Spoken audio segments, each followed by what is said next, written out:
Hello everyone, welcome back on Commerce Hurricanes. Rural India is real India. अगर हमारे गांव का विकास हो जाए तो इंडिया का विकास पॉसिबल है. एक सेंसस के अकॉर्डिंग इंडिया में 6 लाख से भी ज्यादा गांव हैं और अगर इन गांव में रहने वाले लोगों को अर्बन एरियाज और न्यू टेक्नोलॉजी के साथ कनेक्ट कर दिया जाए तो इंडिया की ग्रोथ हो सकती है. यही वजह है कि सरकार टाइम टू टाइम नए नए प्रोग्राम्स बनाती रहती है ताकि रूरल एरिया का विकास हो सके. तो आज हम यही पढ़ने वाले हैं कि ई कॉमर्स रूरल एरियाज में किस तरह यूज किया जाता है, कैसे ये कंज्यूमर को बेनिफिट देता है, कैसे ये रूरल एरिया की समस्याओं का समाधान करता है. तो आज हम इसमें ई इनिशिएटिव्स इन रूरल इंडिया पढ़ने वाले हैं जो कि बहुत इंपॉर्टेंट है आपके एग्जाम के लिए. चाहे आप सीईटी का एग्जाम दे रहे हैं, चाहे आप एमकॉम का एग्जाम दे रहे हैं, ये टॉपिक बहुत इंपॉर्टेंट है. और इसमें हम मीनिंग के साथ साथ फैक्चुअल डेटा भी डिस्कस करेंगे, वो डेटा जो सीईटी के एग्जाम में पूछा जा सकता है. तो देर किस बात की, चलिए स्टार्ट करते हैं.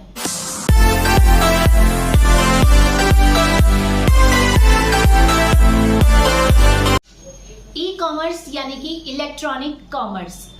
ई कॉमर्स समझने के लिए पहले हमें कॉमर्स का मतलब पता होना चाहिए. कॉमर्स एक लैटिन वर्ड है जो कि है कॉमर्शियम, जिसका मतलब होता है टुगेदर मर्केंटाइज, यानी कि मिलकर बिजनेस करना. बिजनेस का मतलब होता है buying and selling of goods and services, ताकि आप ज्यादा से ज्यादा प्रॉफिट कमा सके, कस्टमर को सेटिस्फेक्शन दे सके. जब तक आपका कंज्यूमर सेटिस्फाई नहीं होगा, वो आपके सामान को रेगुलर बेसिस पे नहीं खरीदेगा, तब तक आपकी सेल्स नहीं बढ़ेंगी. सेल्स नहीं बढ़ेंगी तो प्रॉफिट नहीं बढ़ेगा. तो कॉमर्स में हम कह सकते हैं कि जब प्रोडक्ट बनाना होता है, वहां से लेकर कंज्यूमर के घर तक प्रोडक्ट पहुंचाने में जितनी भी एक्टिविटीज आ जाती हैं वो सारी कॉमर्स के अंदर आती हैं. जैसे कि अगर आपने ट्रांसपोर्टेशन किया है, वेयर हाउसिंग की है, मार्केट की रिसर्च की है, ये सारी चीजें हमारे कॉमर्स में आती हैं. और जब ये सारा काम इलेक्ट्रॉनिकली होने लगता है तो वो ई कॉमर्स बन जाता है. इसके लिए बेस्ट एग्जांपल है ऑनलाइन शॉपिंग. आई थिंक आप सभी ने ऑनलाइन शॉपिंग की होगी. पहले के टाइम पर क्या होता था, अगर हमें कुछ सामान खरीदना है तो शॉप्स पर हमें जाना पड़ता था, लंबी कतारों में खड़ा होना पड़ता था और साथ ही साथ सामान को चूज करने में टाइम बहुत वेस्ट होता था. लेकिन अब ऐसा नहीं है, हम घर बैठे सामान खरीद सकते हैं. ठीक है ना. तो ये कैसे पॉसिबल हुआ? इलेक्ट्रॉनिक तरीके से, इंटरनेट से. तो ई कॉमर्स का डेफिनेशन आप देख सकते हैं. It is an electronic system of dealing in all commercial activities which can be done through internet. Internet के थ्रू अगर हम कोई भी बिजनेस की एक्टिविटी परफॉर्म कर रहे हैं तो वो ई कॉमर्स है. अब शहरों में तो लोगों को पता है कि इंटरनेट कैसे इस्तेमाल किया जाता है, ऑनलाइन शॉपिंग कैसे की जाती है, ऑनलाइन रेलवे टिकट या होटल बुकिंग, सिनेमा हॉल में टिकट कैसे बुक किया जाता है. मगर प्रॉब्लम तब आती है जब ये सारी बातें रूरल एरिया के लोगों को नहीं पता. अगर रूरल एरिया के लोगों को इंटरनेट के साथ जोड़ दिया जाए, अर्बन एरियाज के साथ जोड़ दिया जाए तो उनका विकास हो सकता है. इसी वजह से गवर्नमेंट ने ई इनिशिएटिव्स निकाले, यानी गवर्नमेंट ने कुछ ऐसे प्रोग्राम्स निकाले, प्रोजेक्ट्स निकाले जिनके जरिए रूरल एरिया को इंटरनेट के साथ कनेक्ट कर दिया गया और उनकी समस्याओं का समाधान किया. अब रूरल एरिया के लोगों की समस्याएं क्या हो सकती हैं वो भी हम डिस्कस कर लें. जैसे कि बर्थ सर्टिफिकेट बनवाना, डेथ सर्टिफिकेट बनवाना, आधार कार्ड के लिए अप्लाई करना, लैंड से रिलेटेड कोई समस्या है उसके बारे में बात करना, कोई लैंड का रजिस्ट्रेशन करवाना है उसके बारे में काम करना. तो और इस तरह के और भी बहुत सारे काम, और ये सारे काम अब ऑनलाइन हो सकते हैं. तो चलिए फर्स्ट ई इनिशिएटिव देखते हैं. ई सेवा. ई सेवा यानी कि इलेक्ट्रॉनिक सेवा. इसमें क्या था, ये एक इंटीग्रेटेड अप्रोच थी जहां पर स्टेट गवर्नमेंट और सेंट्रल गवर्नमेंट दोनों के सभी डिपार्टमेंट्स जोड़कर एक जगह ला दिए गए. इसीलिए इसको वन स्टॉप सर्विस भी कहा जाता है. आपका स्टेट लेवल का कोई काम हो या सेंट्रल लेवल का कोई काम हो, आपको कहीं जाने की जरूरत नहीं है. आप ई सेवा पर जाइए और अपना काम वहां पर करवाइए, क्योंकि सारे डिपार्टमेंट्स वहां पर अवेलेबल हैं. अब इन लोगों का काम क्या है, ये किस तरह की फैसिलिटीज देते हैं और इसे किसने स्टार्ट किया, ये देखते हैं. It is started by Andhra Pradesh government in Telangana. तो तेलंगाना में ये एपी ने स्टार्ट किया था. देयर आर 51 ई सेवा सेंटर्स, 51 ई सेंटर्स हैं हमारे पास विद 400 सर्विस काउंटर्स. यानी इन सेंटर्स के अंदर 400 काउंटर्स हैं। आप किसी भी काउंटर पे जाके अपनी समस्या बताइए और ऑनलाइन उसका सोल्यूशन कर दिया जाएगा। या ये भी कह सकते हैं कि घर बैठे आप ऑनलाइन सोल्यूशन कर सकते हैं, क्योंकि सारा काम इलेक्ट्रॉनिकली हो रहा है। It was launch in 2001। It is safe and reliable. It saves time also. अब ये टाइम कैसे सेव कर रही है? पहले के टाइम पर क्या होता था, अगर हमें कोई काम करवाना है तो सरकारी दफ्तरों में लंबी लाइन में खड़ा होना पड़ता था। बाबूजी आएंगे, उनका वेट करना पड़ता था। फिर कई बार ऐसा होता था काम करने के लिए पैसे भी देने पड़ते थे। तो अब ये सारा काम खत्म, हर तरह का करप्शन खत्म, टाइम की बचत, आप घर बैठे ये काम कर सकते हो, सब चीजें ट्रांसपेरेंट हो गई हैं। अब बात करते हैं कि यहाँ किस चीज की फैसिलिटीज दी जाती हैं। इस ई सेवा में यानी इनके काउंटर पर अगर आपको बर्थ सर्टिफिकेट बनवाना है आप बनवा सकते हैं, death certificate, caste certificate, transport से रिलेटेड कोई प्रॉब्लम्स है उसके सोल्यूशन जैसा कि यहाँ लिखा है, ई पेमेंट्स कर सकते हो, ऑनलाइन ई फॉर्म्स भर सकते हो। ठीक है, इस तरह का कोई भी काम करना है तो आप ई सेवा के जरिए कर सकते हैं। नेक्स्ट है हमारे पास ई चौपाल। गांव में चौपाल होती है। चौपाल का काम क्या होता है? किसानों की समस्याओं का समाधान करना। जैसे कि अगर उनके एग्रीकल्चर लैंड में कोई दिक्कत है उसका समाधान करना, या उनके लैंड अगर बिखरी हुई है, फ्रेगमेंटेड है, तो उसको कैसे उपजाऊ बना सकते हैं उसका समाधान, या और कोई प्रॉब्लम के सोल्यूशन चौपाल में किए जाते थे, जहां पर एक हेड होता था और बाकी लोग अपनी समस्याएं वहां लेकर आते थे। इसमें भी टाइम लगता था और हो सकता है कि जो इंसान सोल्यूशन दे रहा है वो बायस हो जाए। बायस का मतलब भेदभाव कर दे। तो इस समस्या के समाधान के लिए ई चौपाल को लाया गया। ई चौपाल किसने बनाया? It is initiative of ITC limited. ITC limited company ने इसको स्टार्ट किया। कैसे? इन्होंने डायरेक्ट लिंक कर दिया रूरल फार्मर्स को इंटरनेट के साथ। मतलब जितने भी फार्मर्स हैं उनकी आईडीज बनाई, उनको इंटरनेट के साथ कनेक्ट कर दिया। It tackles the challenges posed by Indian agriculture. Indian agriculture में आने वाली जितने भी चैलेंजेस या प्रॉब्लम्स है उन सबके सोल्यूशन ये लोग प्रोवाइड करते हैं। किस तरह के प्रॉब्लम्स? जैसे कि वीक इंफ्रास्ट्रक्चर। किसी गांव में अगर इंफ्रास्ट्रक्चर बेकार है तो आप अप्लाई कर दीजिए, उस समस्या का समाधान होगा। ठीक है, या आपके फ्रेगमेंटेड फार्म्स है, बिखरे हुए हैं, उपजाऊ नहीं है, और या कोई और समस्या है, अच्छे बीज नहीं है, खाद नहीं है, ये सारी चीजें भी ये लोग आपको प्रोवाइड करते हैं। आपको सिर्फ ऑनलाइन अपनी समस्या उनको बतानी है। तो देयर आर 6100 ई चौपाल, 6100 ई चौपाल है इंडिया में, और ये 35,000 विलेजेस में काम कर रहे हैं। यानी 35,000 विलेजेस के अंदर ई चौपाल की फैसिलिटी दी गई है।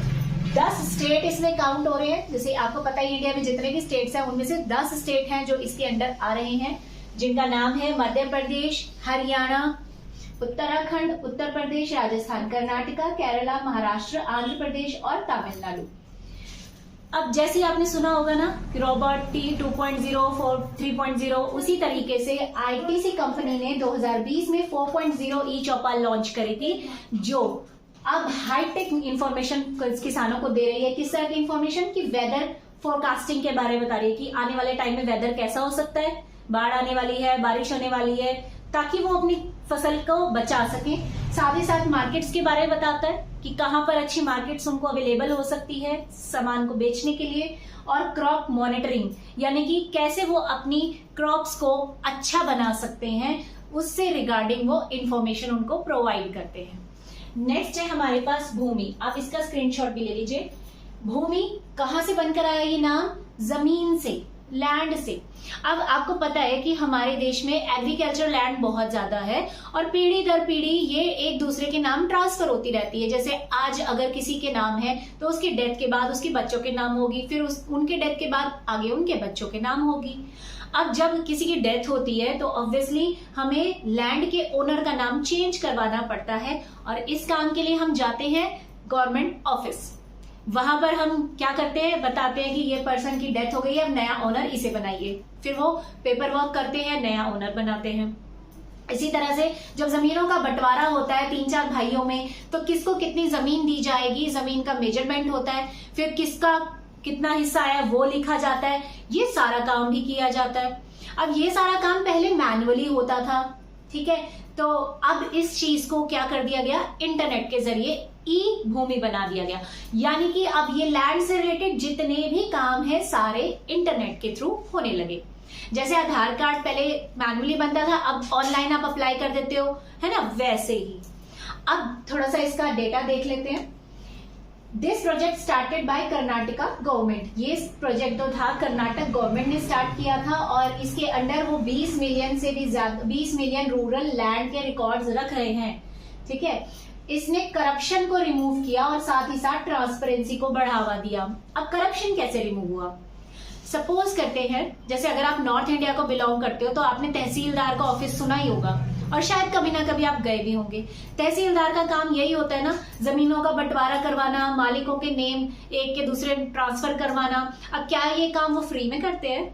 वो कहीं ना कहीं रिश्वत लेते हैं और साथ ही साथ बहुत सारा पेपर वर्क भी करवाते हैं। तो ये क्या था? एक तरह का करप्शन था।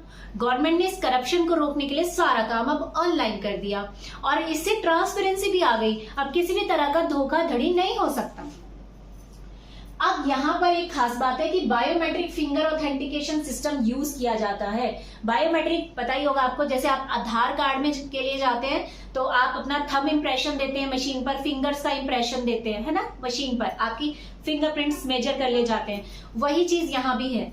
जैसे ही ऑनर चेंज होता है, नए ऑनर का थंब इंप्रेशन लग जाता है, बायोमेट्रिक होता है, इसलिए यहाँ किसी तरह की धोखाधड़ी नहीं हो सकती। ये कुछ और चीजें आपको पता होना चाहिए। नॉर्थ इंडिया में इसे तहसीलदार कहते हैं। अब ये साउथ ने स्टार्ट किया था तो हमें पता होना चाहिए कि ये साउथ इंडिया में तालुका के नाम से ऑफिस है। तहसीलदार की बजाय इसे तालुका ऑफिस कहते हैं। यहाँ पर जो लैंग्वेज यूज की जाती है वो इंग्लिश और कन्नड़ा होती है। और इसे किसने बनाया था, यानी इस पोर्टल को नेशनल इंफॉर्मेटिक्स सेंटर कर्नाटका ने। ठीक है, ये डेटा आपको पता होना चाहिए सीईटी एग्जाम के लिए। नेक्स्ट है हमारा ई किसान मंडी। किसान मंडी क्या होती है सभी को पता होगा। पहले इसको छोड़े, हम पहले एक नॉर्मल बात करते हैं। मंडी क्या होती है? जहां पर किसान अपनी फसल को ले जाता है, आड़तियों को या बड़े होलसेलर को बेचकर आता है। ठीक है, 100 किलो, 50 किलो, 500 किलो, जितना भी सामान उसके पास है वो सारा उसको बेच कर आता है। अब ऐसे में क्या होता है कि आड़ती या होलसेलर मन चाहे दाम पर उनका सामान खरीद लेते हैं। ऐसे में कई बार किसानों को नुकसान भी हो जाता है, या ऐसा भी हो सकता है कि उसका सामान किसी ने खरीदा ही नहीं, जिस वजह से उसका सामान बर्बाद हो गया। सपोज वो गोभी लेकर गया था, 100 किलो गोभी बिकी ही नहीं, तो वो पूरी की पूरी वेस्ट हो जाएगी। 2-3 दिन के बाद वो सड़ जाएगी। अब उसको तो भारी नुकसान हो गया, है ना। अब या तो वो उसे कम दाम पे बेच कर आए या वो सारी की सारी सड़ी सब्जी फेंक कर आए। तो ऐसी समस्याओं के समाधान के लिए ई किसान मंडी को लाया गया। ई किसान मंडी जो है ये एक कॉन्सेप्ट था जो कि नाफेड कंपनी ने स्टार्ट किया था, इसीलिए इसे नाफेड ई किसान मंडी भी कहते हैं, यानी NEKM। अब इनका काम क्या था? ये दिल्ली में स्थित है। दिल्ली में इन्होंने क्या बोला कि जितने भी किसान हैं वो जाकर अपना सामान इनको दे दीजिए। ठीक है, ये सही रेट पर इनका सामान खरीद लेते हैं। सामान को ये प्रॉपर तरीके से स्टोर भी करके रखते हैं। उसके बाद इन सामान की डिमांड ये ऑनलाइन करवाते हैं। मतलब इन्होंने एक ऑनलाइन पोर्टल बनाया हुआ है और जितने भी रेस्टोरेंट्स, ढाबे या इंडस्ट्रीज हैं जिनको फ्रूट्स, वेजिटेबल्स, दालें, ये सब सामान चाहिए, वो अपना ऑर्डर ऑनलाइन प्लेस करते हैं। उसके बाद नाफेड कंपनी जिस जगह से ऑर्डर आया है उस जगह पर सामान पहुंचाने का काम भी करता है। तो देखा आपने कि ये किसानों को कितनी फैसिलिटीज दे रहा है। इससे किसानों की फसल का नुकसान नहीं होता और वो सही दाम पर बिक भी जाती है। तो चलिए इसका डेटा देखते हैं। It has physical and virtual existence. Yes, physical क्यों है? क्योंकि ये एक जगह है जहां पर किसान जाकर सामान बेचते हैं। और ये वर्चुअल क्यों है? क्योंकि ऑनलाइन इस सामान की डिमांड आती है। उसके बाद ये किसने इसका उद्घाटन किया था? MD संजीव चड्ढा ने और महा FC के MD योगेश थारोट। ऑनलाइन पोर्टल जिसके जरिए ऑर्डर्स आते हैं वो लॉन्च किया गया था जुलाई 27, 2016 में। नाफेड की फुल फॉर्म भी आपको पता होनी चाहिए, national agricultural cooperative marketing federation of India. NAFED कब बनाया गया था? ये कंपनी कब इस्टेब्लिश हुई थी? 2 अक्टूबर 1958। देखिए गांधी जी के बर्थ डेट पर। ठीक है, 4 इसके रीजनल ऑफिसेज हैं, दिल्ली, मुंबई, कोलकाता, चेन्नई। याद करने का आसान तरीका, ये चारों महानगर हैं इंडिया के। उसके बाद इसके 28 जोनल ऑफिसेज हैं और इसका जो हेड क्वार्टर है वो न्यू दिल्ली में है, आसाराम चौक पर। इसके चेयरमैन है मिस्टर विजेंद्र सिंह। नेक्स्ट आता है ई पंचायत। शायद आप सभी को पता होगा कि हमारी जो गवर्नमेंट है, जो कानून है, वो 3 लेवल्स पे काम करता है और 3rd लेवल पर जो है हमारा सबसे नीचे पंचायती राज आता है, जो गांव में होने वाली समस्याओं का समाधान करते हैं। हर गांव में एक सरपंच होता है जो गांव से रिलेटेड प्रॉब्लम्स के सोल्यूशन करता है, लाइक रोड्स बनवाने हैं, बिजली की प्रॉब्लम है, पानी की समस्या है, हाउस टैक्स करवाना है, बर्थ सर्टिफिकेट, डेथ सर्टिफिकेट बनवाना है, इस तरह का कोई भी काम सरपंच करवाता है। लेकिन कई रूरल एरियाज में ऐसा होता है कि प्रॉपर फैसिलिटीज ना होने की वजह से या सरपंच अच्छा ना होने की वजह से रूरल एरिया के लोग पिछड़े रह जाते हैं। इसी समस्या को खत्म करने के लिए ई पंचायत बनाया गया, यानी अब यही काम इलेक्ट्रॉनिकली इंटरनेट के जरिए होने लगा। तो इसका एक डेटा देख लेते हैं। 2005 में नैक यानी कि नेशनल एडवाइजरी काउंसिल ने ये सजेशन दिया सरकार को कि हमें पंचायती राज को भी इलेक्ट्रॉनिकली कर देना चाहिए। अब ये बात लागू कर दी गई और फिर समस्या ये आई कि हर गांव में कंप्यूटर्स कहां से लेकर आए और कहां से ऐसे सॉफ्टवेयर लाएं जिसके जरिए वो सरकार तक अपनी बातें पहुंचा सके। तो इसके लिए यूनियन गवर्नमेंट ने बजट दिया और इस बजट से इंफ्रास्ट्रक्चर इंप्रूव किया गया, यानी कि कंप्यूटर्स लगाए गए, ठीक है, कनेक्शंस करे गए और 11 करोड़ रुपए के सॉफ्टवेयर्स लाए गए जिनके जरिए गांव का जो काम है वो ई पंचायत हो सके। सर्विसेज यहाँ किस तरह की दी जाती हैं? यहाँ अगर किसी को पेंशन चाहिए तो वो ऑनलाइन अपना डेटा फिल करवा सकता है और वो पेंशनर बन सकता है। हाउस टैक्स आपको भरना है या हाउस टैक्स ज्यादा आ गया या कोई और समस्या है, आप उसका सोल्यूशन कर सकते हैं। डेथ सर्टिफिकेट, बर्थ सर्टिफिकेट बनवाना है या बीपीएल कार्ड से रिलेटेड कोई भी आपको काम करना है या डेटा में बदलाव करवाना है, कुछ भी, ये सारे काम आप ऑनलाइन कर सकते हैं। नेक्स्ट आता है इंफॉर्मेशन विलेज। नाम से ही पता चल रहा है कि ये इसका काम है विलेजेस को इंफॉर्मेशन देना। अब किस तरह की इंफॉर्मेशन देंगे, यहाँ ये थोड़ी ना बताया जाएगा कि नई मूवी आ रही है, ठीक है ना, या फिर कुछ नया मार्केट में प्रोडक्ट आया है। यहाँ पर ये बताया जाएगा कि किसान अपनी फसल को कैसे इंप्रूव कर सकते हैं, कौन कौन सी नई तकनीकें आ गई हैं जिससे कि कम समय में अच्छी फसल उगाई जा सकती है, अच्छे जो बीज हैं उसकी क्वालिटी बढ़ाई जा सकती है, सिंचाई के कौन से साधन हैं, क्योंकि बारिश तो अब उतनी होती नहीं लेकिन फसल के लिए हमें पानी तो चाहिए, तो कैसे हम वाटर हार्वेस्टिंग कर सकते हैं, ये चीजें उन्हें सिखाई जाती हैं। ठीक है, तो आप इसका स्क्रीनशॉट भी ले लीजिए। अब इंफॉर्मेशन विलेज एक प्रोजेक्ट है जो किसने स्टार्ट किया था? पौंडीचेरी में, यानी तमिलनाडु में एक जगह है पौंडीचेरी, सभी ने सुनी भी होगी। उन्होंने ये प्रोजेक्ट स्टार्ट किया था 1998 में। किसके अंडर था ये प्रोजेक्ट? MS स्वामीनाथन के अंडर था। इन्होंने क्या किया, तमिलनाडु के 10 आसपास के जो 10 विलेजेस हैं उन सभी को एक दूसरे से कनेक्ट कर दिया। अब ये कनेक्शन कैसे हुआ? इंटरनेट के जरिए, यानी इन गांवों में पहले कंप्यूटर्स लगाए गए, वायरलेस किसके जरिए कनेक्शन हुआ था? हाइब्रिड वायर और वायरलेस नेटवर्क के जरिए, ठीक है, कंप्यूटर्स को और टेलीफोन की वायर्स को कनेक्ट कर दिया गया 10 गांव को।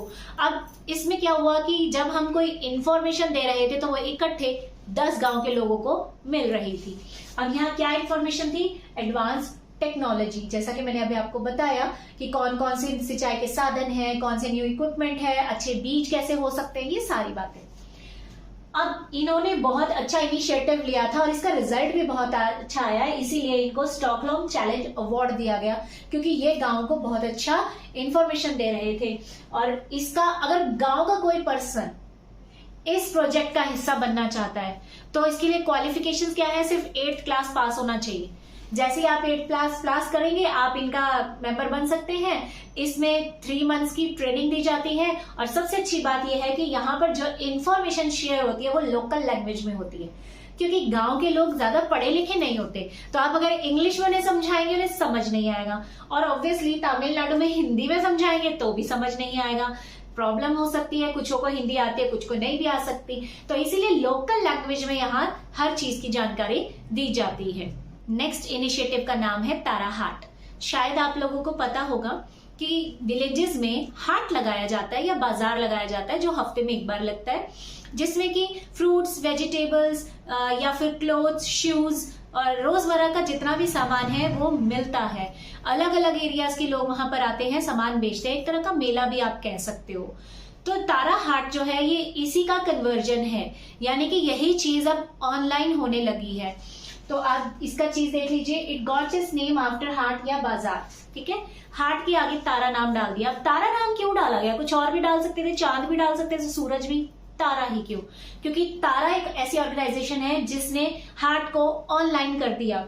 तो ये जो प्रोजेक्ट था ये स्टार्ट किया था तारा ने, जिसका नाम है full form technology and action for rural advancement.